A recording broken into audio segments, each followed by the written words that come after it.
Hello appraisers, this is Brandon with Spark for Appraisers, and in this Synapse Spotlight video, we're going to be going over a feature we added, which is the ability for you to see what adjustment rates you chose in the past. So as you see when I hover over these red dots, which the legend tells you those are your prior choices, when you hover over those red dots, it shows you the median of your prior adjustment rates, or we call it past choices just to save space on the screen right here, and the average of your prior choices. So we show the median and the average. In addition to that, if you'd like to, you can actually hover over the little eyeball icon to the left of where it says prior choices. It shows you a histogram of the adjustment rates you chose in the past for similar properties or similar sessions.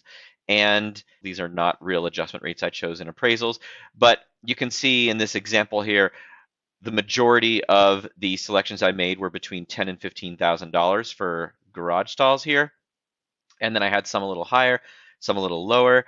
And I can also click here and I can see all of those individual sessions. So it shows me the effective date of those sessions, the name I gave those sessions, the adjustment rate I chose, which we call choice, and then the quality rating of the subject property for those sessions. This is the quality rating that you chose. Now, we define these as similar sessions, and we define that as sessions that were properties in the same zip code and then of similar quality. Now you get to define what similar quality means and also how far back in time we search. So let me show you what I mean by that. I'm going to click where it says similar sessions. And by the way, before I leave the screen, you can click here to sort high to low, low to high for any of these if you want to look at them, and you can scroll down and look through everything. But I'm going to go ahead and click on similar to define what a similar session is.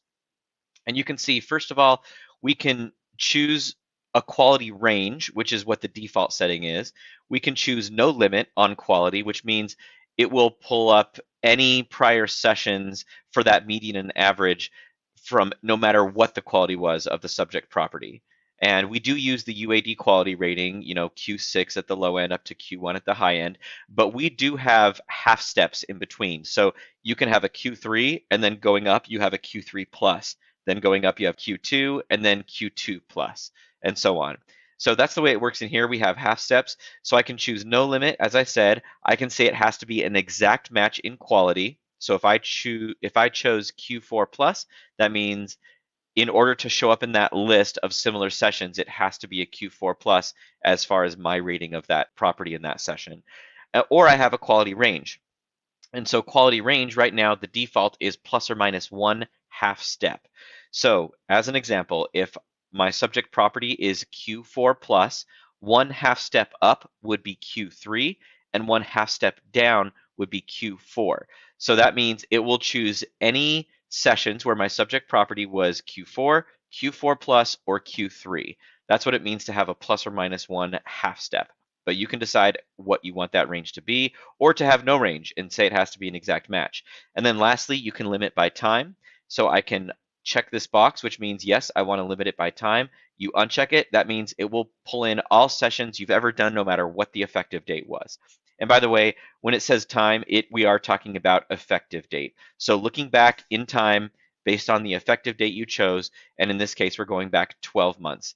So if the effective date is over 12 months prior to the effective date of this session, then it will not be included in that list. Okay, so I'm going to hit done there. That's pretty much it. It's fairly straightforward. It's just telling you what the adjustment rates were that you chose in that area.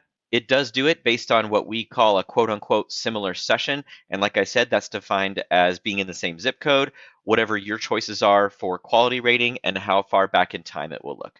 And then again, you can hover over this, see the histogram, look at the actual data, and all of that information, all of those prior sessions where you chose an adjustment rate for that particular feature, in this case, garage space, that will all go into your digital work file as well. All right, that's it. Thanks everybody for watching.